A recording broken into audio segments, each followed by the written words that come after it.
Georgia. She's Afro-Lankan. She's an Army veteran, and she's the good vibe goddess. She is a true rock star. We're so excited about her. Before we get rocking, really want to thank all of our listeners. Worldwide, 5 continents, 30 countries, 400, 500 cities, and we're so thankful for all of you guys. We do have the good vibe goddess. She is beautiful inside and out. So thankful that you're with us.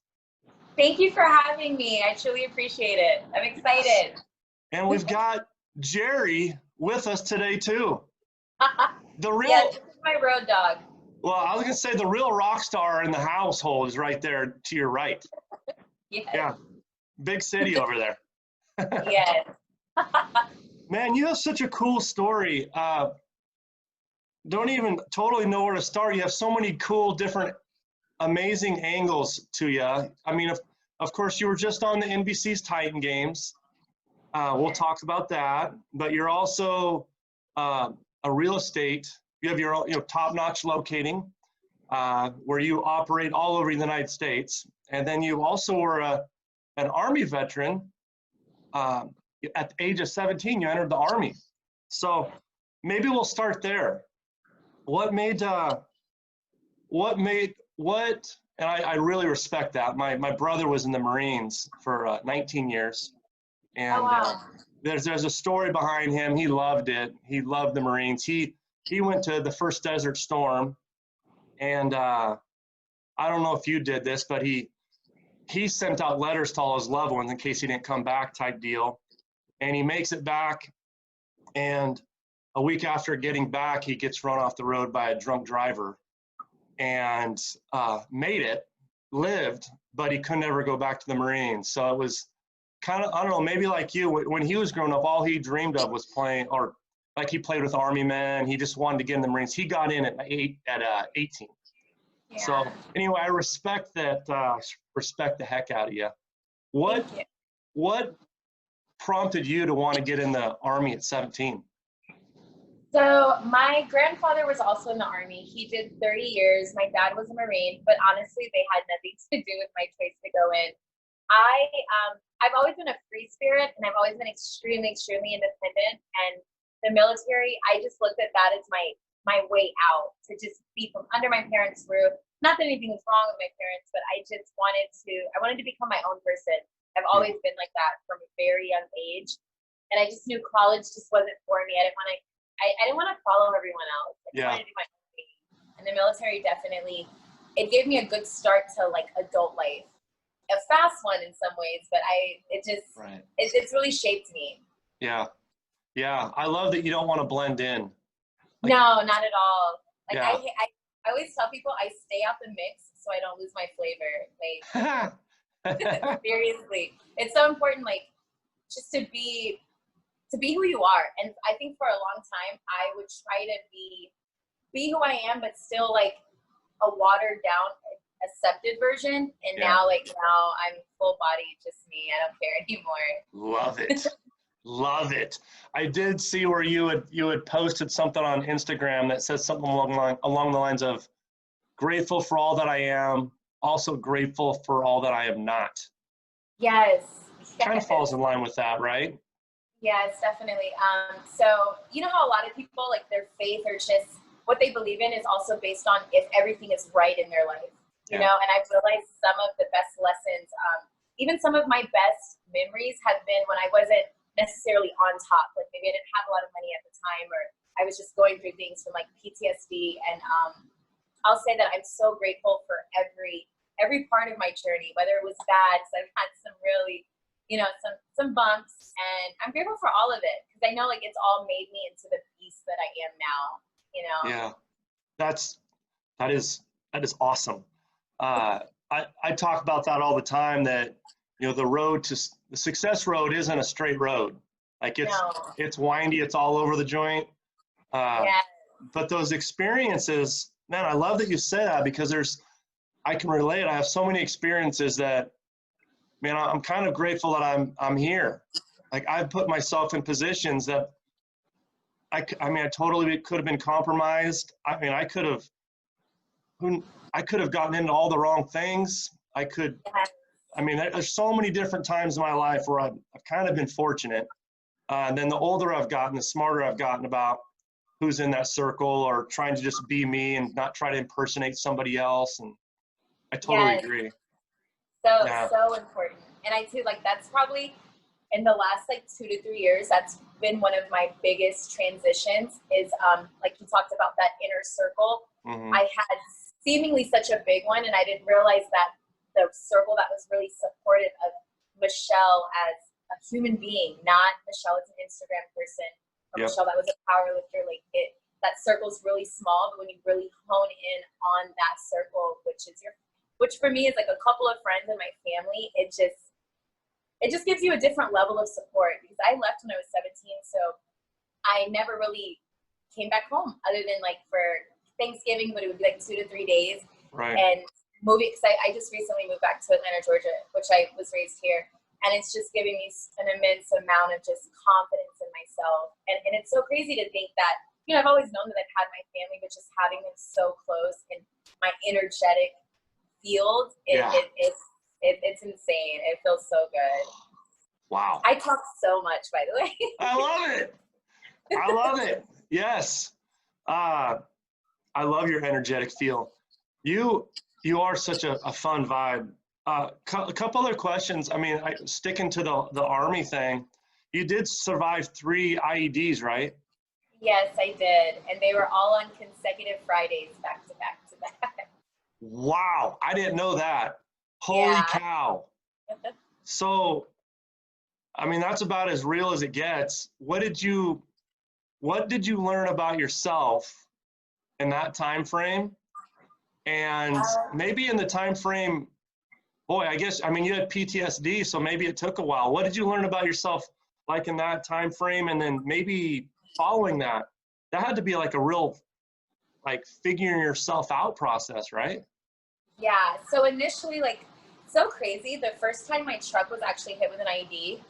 That's why I always tell people your words are so powerful. Be careful what you say, how you speak to yourself. But I literally said, because I was the only female on a security team, and I was on there with guys that were infantry and just guys that deployed before. So I was like, I want a cab. A cab is a combat action badge, and you have to, you know, be in some hairy situations to get one. And I told my TC, that's my truck commander. He was in all my blocks with me as well, and I was like, I really want a cab. And he's like, don't say that. Literally, like 10 minutes later, we get hit. My first, it was an RPG. It came through my truck commander's, that's like the passenger side, came through his window, the windshield. Literally, if it probably would have hit on my side, because like sit so low, it probably would have taken like my whole face off. Like, I'm so fortunate. But what I learned, like when it initially happened, honestly, that my heart pumps no Kool-Aid. Like, and it's so crazy to think I was 17. So I was 18 at the time, a little girl, like 110 pounds soaking wet, but I didn't freeze. I did exactly what I was supposed to do. I went straight into that military mode. So I think I realized then that I don't, and even to this day, I don't have a natural fear of I don't fear death. I don't fear the unknown, because I think at a young age, I've known myself, and it's just, when you really know yourself, I wouldn't necessarily say I loved myself at that young age. That came a lot later, but I knew I was a bad mofo. Really, like, I knew it. And I remember they asked me, did I want to take time off? And I said, no, I'm still doing missions. Literally, the next Friday, we get hit again. I was given the opportunity to take time off. I said no. Literally, the next Friday, we were hit again. And it hardens me. It gave me a different confidence that I don't think I would have gotten anywhere else. Because when you face death, it just makes a lot of stuff just make sense. Or a lot of stuff that didn't make sense before, you start to not care. Right. You know? So, and then as far as like PTSD, I really did not realize how much it was going to affect me until I got out of the military. Because when I was in, I was so just focused on making the next rank. I went from E1 to E6 within, I think, 5 years. So I fast-tracked hardcore. Okay. And I was just so focused on, getting to the next level. I never really took therapy when I was in the military. I only took therapy because I lost my memory for a bit because of the concussions. Sure. The blast. But when I got out, that's when I really realized, like, hey, Michelle, you need help just from the loud noises. And then my aggression just on little things was so intense. Right. So that was probably like my biggest challenge facing that situation. But it wasn't until years later that I even realized how much the military definitely affected me and how I react to things. Now I'm a lot more docile, but before, like, the littlest thing could just make me explode. Yeah. And it just, yeah. Quick trigger. Yeah. Yes. It didn't take much for me to be triggered at all. Yeah, you seem like a really angry individual now. Yeah. Now I have plants and crystals and I'm just zen out. I try to keep it that way. Nice. Love it.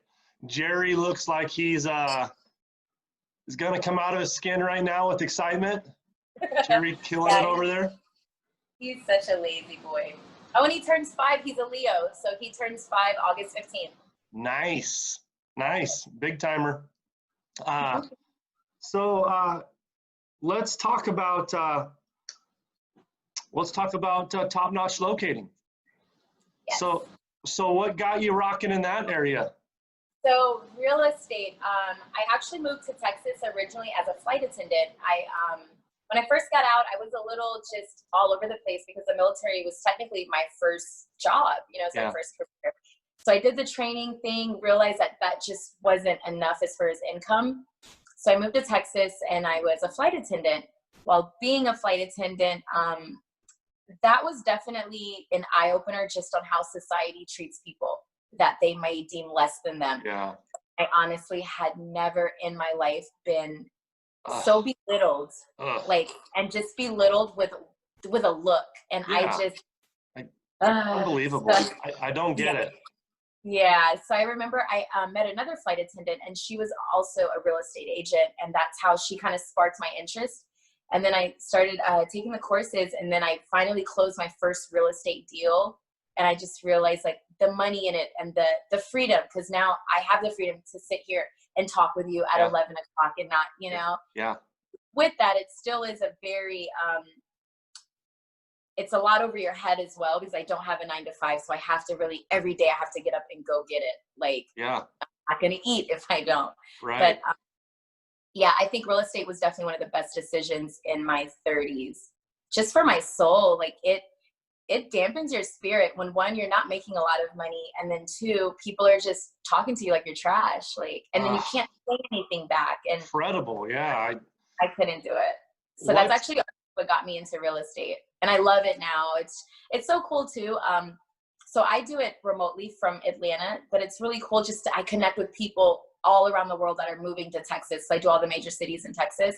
So that's really cool. Like just getting to help people. And then some people can't necessarily find the right apartment because of credit or something like that. And it's very rewarding to be able to get someone exactly what they want when they think like, oh, I'm not going to be able to rent. And, right. So it's cool. I like it.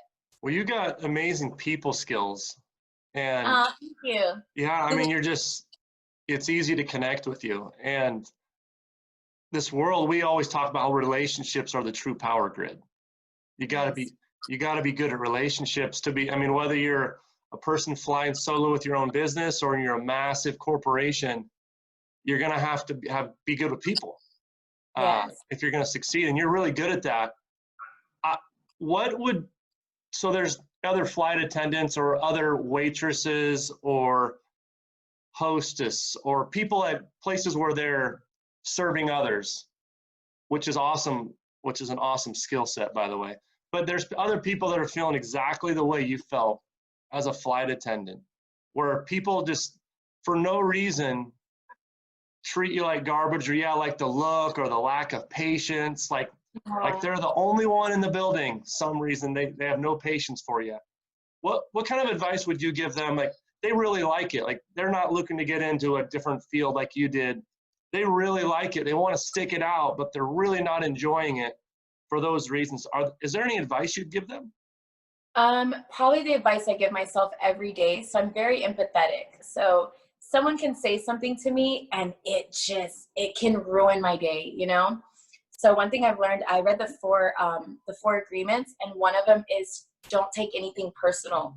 really realize that no matter what someone's saying, if it's good or bad, because I tell people too, don't take compliments to heart as well, because it truly is a reflection of how that person views themselves. So when people do spew hatred or anger, especially with everything going on right now, I just tell them, don't take it personal. Just, you know who you are inside, you know who loves you, you know what you have around you, and don't allow people to penetrate you. Yeah. And I really wish I would have, because I did love the flight benefits, and I wish I maybe could have sometimes stuck it out more. But it's just, you also have to know too your threshold for me, negative energy, and mine is very very low. Yeah. But definitely just don't take things personal. Realize that people are only a reflection of themselves. So whatever they're saying to you, they're really saying to themselves, and just let it roll off, because it's not worth it. Right. Yeah, we talk about the difference between people being mean and people being anxious. You know, a lot of the times when people they appear to be mean, they're usually anxious about something. Like something has scarred them. You know, there's a deeper underlying thing rocking inside them that we don't know their story. So I tend to try to give people the benefit of the doubt early on, even if they seem like they're just over the top, not my kind of guy. I try to be a little bit patient on that. So let's talk about the Titan games a little bit. So cool watching you. I felt like I had 6-pack abs by the time you were done competing. I was nervous for you. I was just nervous up there. And we had Caleb, Doc Thor. We had Doc Thor on previously. He lives in my hometown, so cool. We knew each other previously. But he had talked about how there's those delays. You know, what we see on TV is not what's going on with you. No, and not at all. Oh my goodness. So before we actually compete, so I was a competitive power lifter. So before I compete, I'm in the zone, not talking to anyone, literally only locking eyes with my coach and listening to music. Yeah. Before you're going out on a huge platform with, I think they had 24 cameras rolling, my family, a bunch of people I don't know, you're doing an interview. Yeah. So you're on tape, like just doing an interview, and then you go out. We had to run out, come back, because they have to tape everything and do like 3 to 4 takes. Sure. And then my first one, when I was doing the I can't remember the name of the challenge, but you had to knock the slabs off, and I was singing. Yeah, I remember tough. Yeah, I was literally up here for like had to be like 10 minutes. And I personally, so I jumped out of planes when I was in the military, but I am still deathly afraid of heights. Like every single jump in the military, I had like 60 something, was like my first jump. Like none of them, they all felt exactly just as scary as the first one. So I remember I had so much anxiety just because of that. And it was so cool though. It was so fun. It was definitely it got me out of my box. Like, I already feel like I'm out of my box, but I didn't realize I was still kind of in a box. And now like the Titan games just pulled you completely out, especially since I did take a loss. And before that, I had actually I'd never lost as a powerlifter or really in anything physical. And it was it was a humbling way to start 2020, because like obviously I knew I lost weight before you guys did. But it was just, I remember just having so many mixed emotions, like, oh my gosh, the internet's gonna laugh at me, I'm gonna be a meme or something like that. So it definitely, that even grew me as a person. I finally really I would always preach it, but I really understand that a loss is never a loss. It's really like a learning lesson. And then even with those losses, I got to connect with you. I've met so many amazing people, so many doors have opened. So the Titan games were so awesome. And the really cool part is we're all still friends. It wasn't like, oh, we did that and that. Like I literally still talk to these people every day. And then we even have 2 Titans that are getting ready to have a baby. Like we're like a big family. It's really cute. I'm grateful, super grateful. That really cute. All right, I hadn't really thought of that one. Really cute. That is really cool. It's incredible how you guys can shape a culture so fast. Yes, so fast, literally, like just within, it was like a month. Yeah, crazy. That's nuts, and like super cool. And it is the relationships that you remember. Yeah, definitely. I mean, you personally, you're going to remember that you didn't advance as much as you would like to have, but pale compared to the feeling you have of the bonds that you made, right? Yes, yes. And then too, even just to compete at that level with those athletes, Yeah. because athlete too, but I mean, like Danny, she's, I think, ranked fifth in the state. Fifth in the nation for CrossFit. So Yeah. just to be at that level as well, it was just such a cool experience. The energy was high, like every single day, everybody was ready to go. And that was Yeah. always cool. Like, and everyone's super supportive. It was never like, it wasn't a competition until it was a competition. So that Yeah. was really cool too. We didn't have that, like, because technically it is reality TV. We didn't have that weird stuff going on. So that was There was cool no awkwardness right there. No, Would, not at all. would you say mental toughness or physical toughness is more important in that? Well, how about in that show and then in life? How about that? In the show, I think let's do 60% physical because it was extremely physical. I definitely could have been better prepared, but mental as well, just because a lot of people, they're not used to the, hey, do that again. Or, you'll say something really heartfelt and they're like, do that again, So just the patience, you definitely have to have patience and just, they actually had, I think psychologists, like a therapist on set for us. I don't think anyone used them, but it can, like, it's a very, just like it's high energy, it's high tempo, so it's very demanding.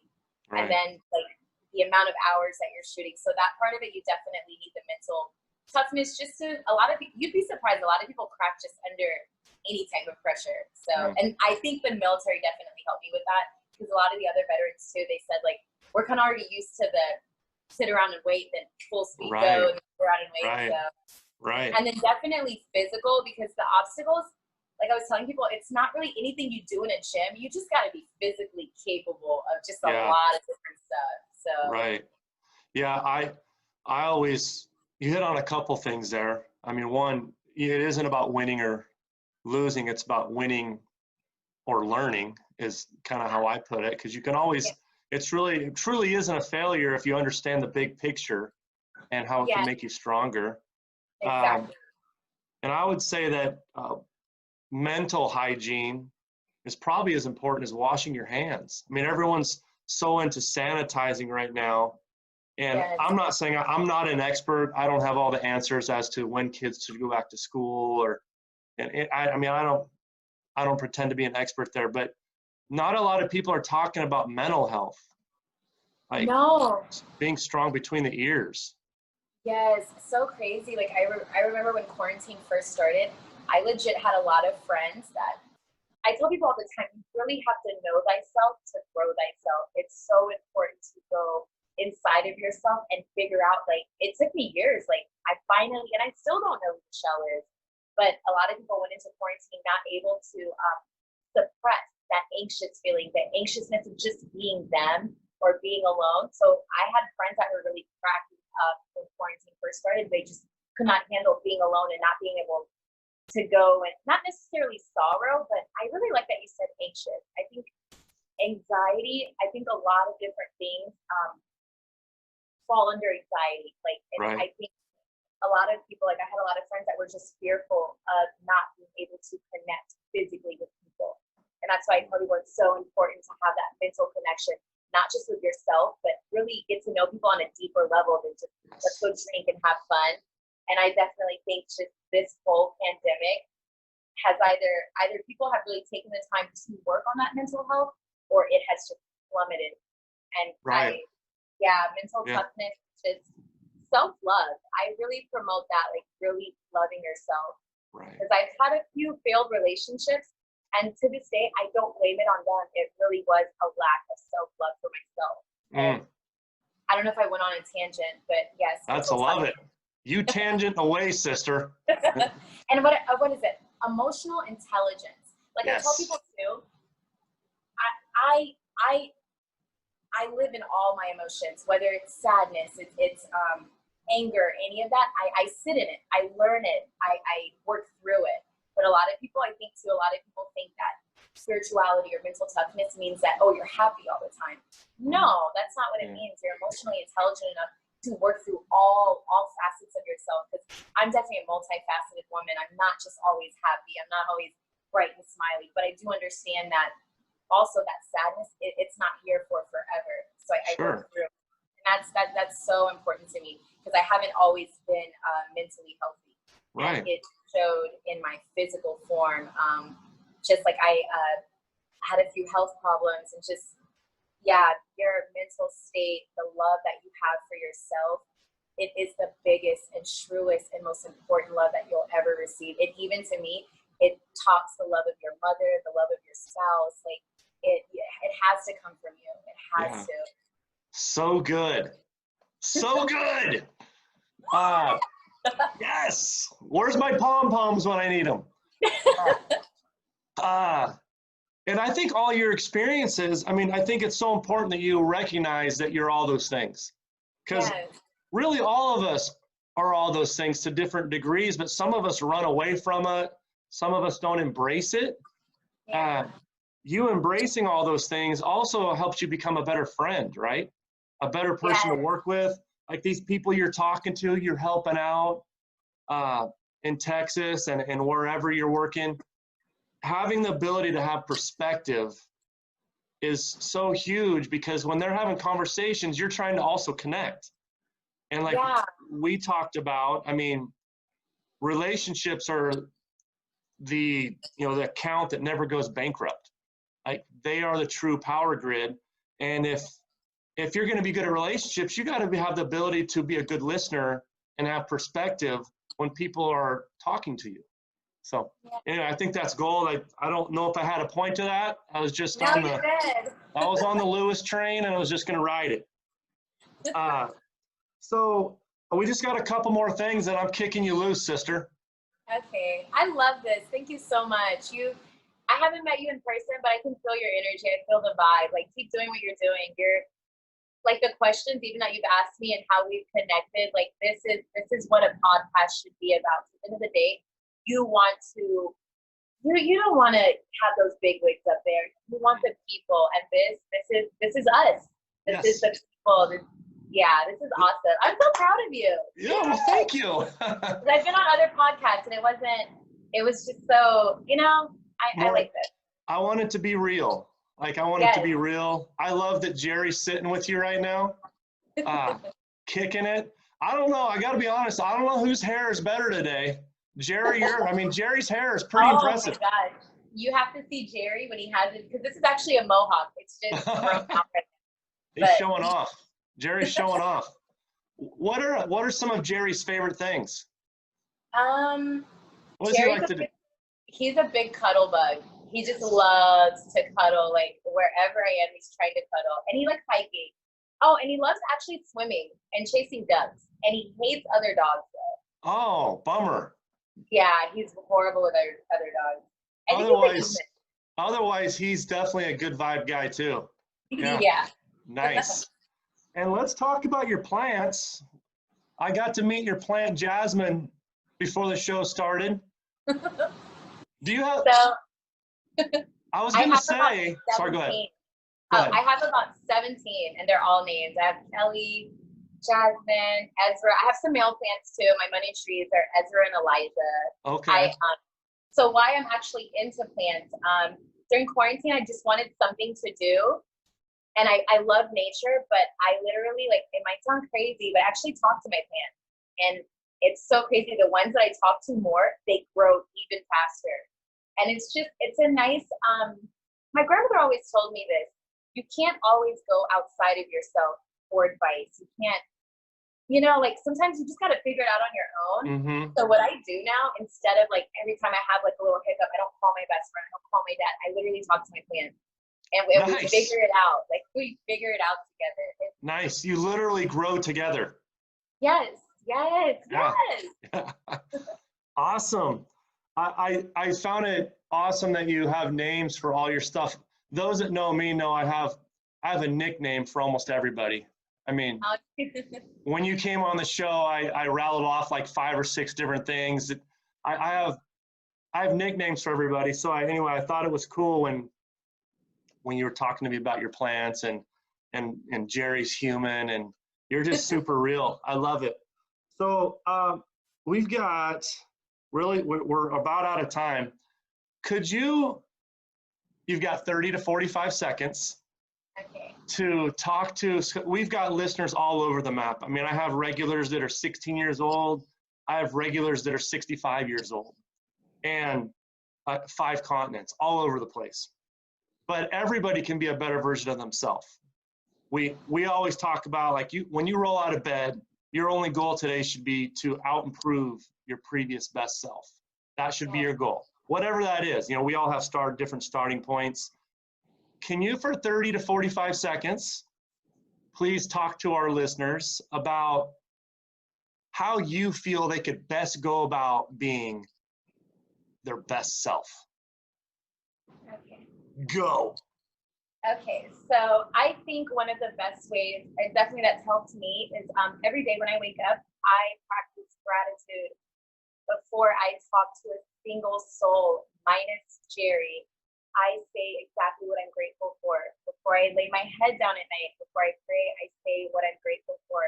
Because we so often get so wrapped up into getting to that next level, getting more money, that we do not realize the immense amount of blessings surrounding us. And when I say blessings, it's not something monetary. Like, I'm grateful, like today we can do it together. Yeah. I'm grateful for this connection. I'm grateful to have been able to be my authentic self with you. And I'm grateful for life and health.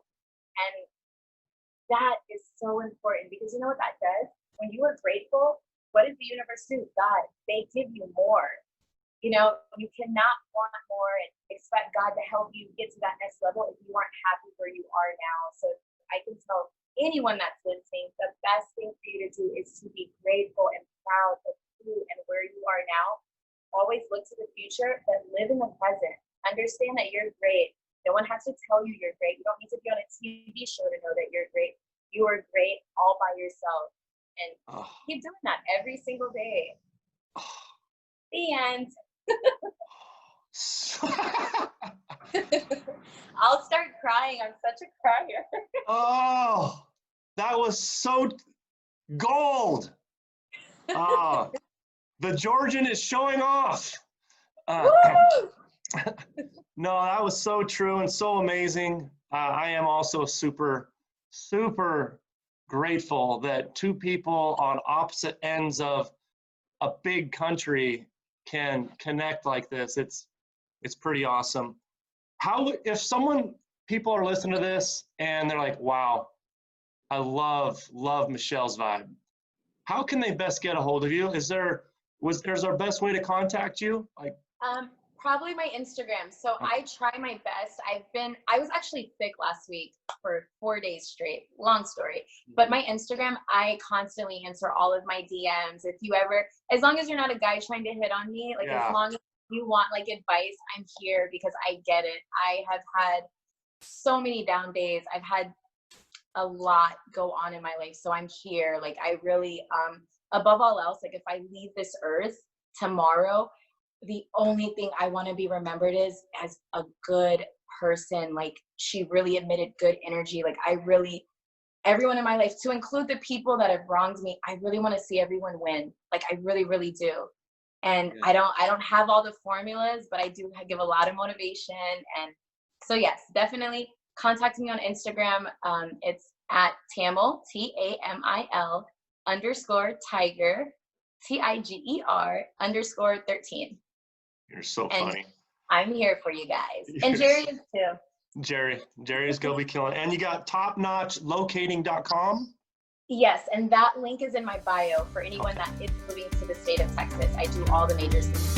Okay. You truly are a rock star. When I come to Atlanta one day, I'm gonna have to have lunch with the Good Vibe Goddess. So no, we're gonna hike Stone Mountain and have a picnic and go to the top. It's a whole vibe. Yes. I'm down. Put it on the calendar. All right. Yes. Well, thank you so much. I hope you have a great day. Thank you. You too. Mashallah. All right. Take care. Make it a great day. Okay.